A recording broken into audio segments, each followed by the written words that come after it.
Shalom saudaraku, salam sejahtera dalam kasih Kristus. Jumpa lagi dengan saya, Didi Duli. Kita akan belajar berapologetika bersama-sama di channel ini.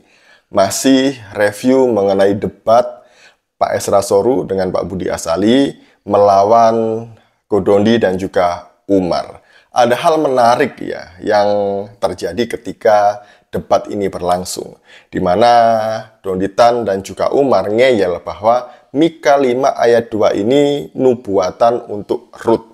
Dan kemudian kalau tidak salah dengar saya, waktu itu Pak Buas ngomong gitu ya, bahwa kalau kamu bisa buktikan ayat ini nubuatannya untuk Rut, saya siap mualaf gitu. Ini menarik gitu ya. Benarkah Mika 5 ayat 2 ini untuk Rut? Mari kita simak bersama-sama penjelasannya.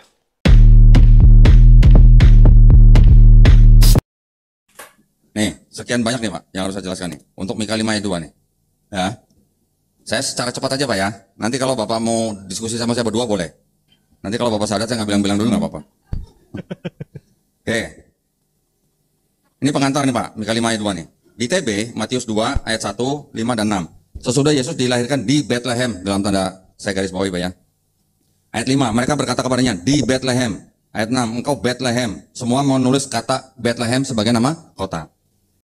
Saya ambil sedikit saja ya mengenai cuplikan Godonditan ini menjelaskan nubuatan Mika 5 ayat 2 dengan PD, dengan sangat percaya diri mengatakan bahwa nanti kalau Bapak mau syahadat silahkan gitu ya. Dan dia ngotot bahwa Mika 5 ini adalah untuk Rut gitu ya. Dan sekali lagi tidak ada satu literatur pun yang dipakai untuk mendukung argumennya dia. Hanya ambil ayat 1, 2, 3, 4, 5 gitu ya, kemudian ditafsirkan sendiri. Padahal kalau kita membaca ayat ini, jelas-jelas ayat itu bukan untuk Rut. Kenapa? Karena betul apa yang disampaikan oleh Pak Buas ya, bahwa nubuatan itu tidak pernah ke belakang, tapi ke depan. Kalau ke belakang itu artinya mengulang kembali cerita masa lalu, ya. Membuka lembaran yang lama. Ya enggak, maksud saya itu bercanda. Kalau ke belakang itu ya menceritakan ulang kejadian yang pernah terjadi di masa lampau. Tapi sekali lagi, nubuatan itu selalu berbicara ke depan. Nah, kalau kita melihat di sini, di Mika 5 ayat 2, sebelum kita melihat penjelasan Pak Buas, gitu ya, jelas-jelas judulnya adalah Raja Mesias dan Penyelamatan Israel. Judulnya ini adalah mengenai Mesias bagi umat Israel yang akan menyelamatkan Israel. Rut, jika ayat ini untuk Rut gitu ya, sama sekali tidak masuk dalam kriterianya. Kenapa? Karena ini bernubuat untuk Raja Mesias. Ini untuk seorang laki-laki dan juga Mesias. Rut itu perempuan. Kemudian Mesias bagi orang Yahudi itu tidak pernah perempuan, tapi selalu laki-laki. Nah, mari kita membaca.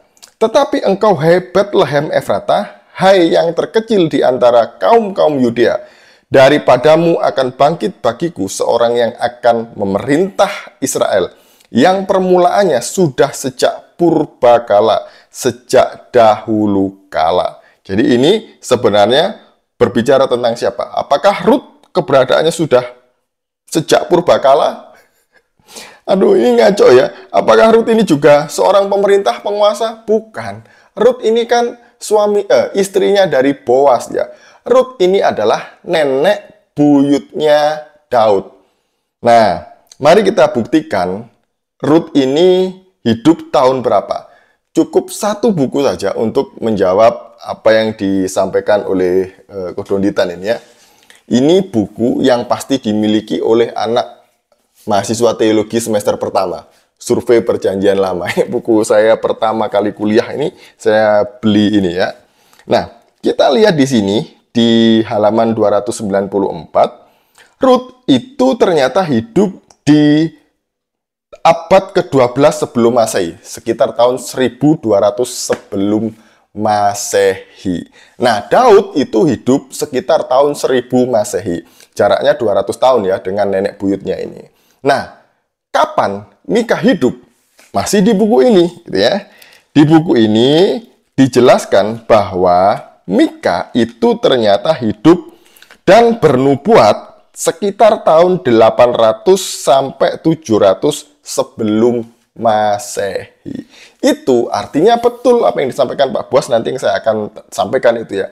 Bahwa jarak antara Rut dengan Mika itu adalah kurang lebih 500 tahun. Jadi dari sini aja udah kelihatan ya, dibaca ayatnya aja kelihatan. Ini bukan untuk Rut, tapi ini adalah nubuatan untuk Mesias. Jadi ayat ini adalah menubuatkan mengenai kedatangan Tuhan Yesus Kristus sebagai Mesias yang dijanjikan oleh Tuhan. Nah, mari kita melihat pernyataan dari Pak Buas yang tidak banyak bicara, tapi cukup membuat kodonditan dan Ibu Atikah ini kicep. Tadi sebelum break Pak Randi membaca panjang lebar yang saya sama sekali tidak ngerti apa yang dimaksudkan ya.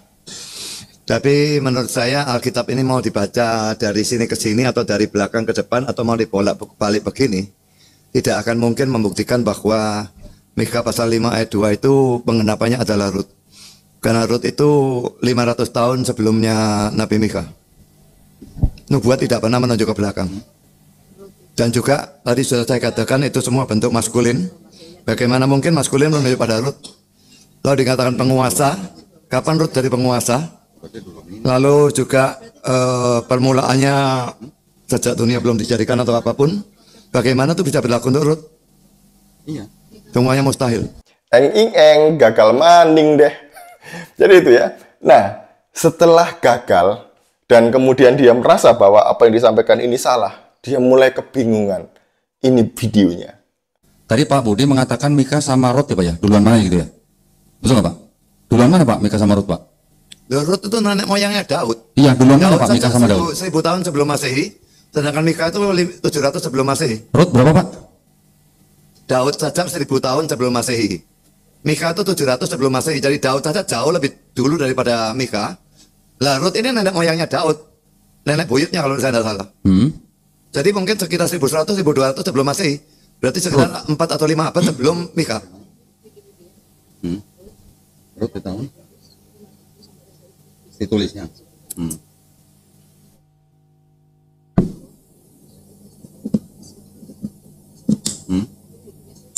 Coba kita nanti pastikan Pak ya, Rut itu tahun berapa, Mika tahun berapa.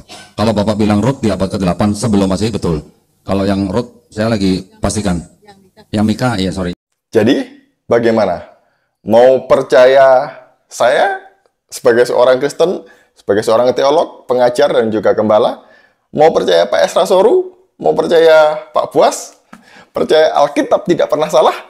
Atau percaya kepada mereka yang tidak tahu apa-apa tentang kekristenan? Iya.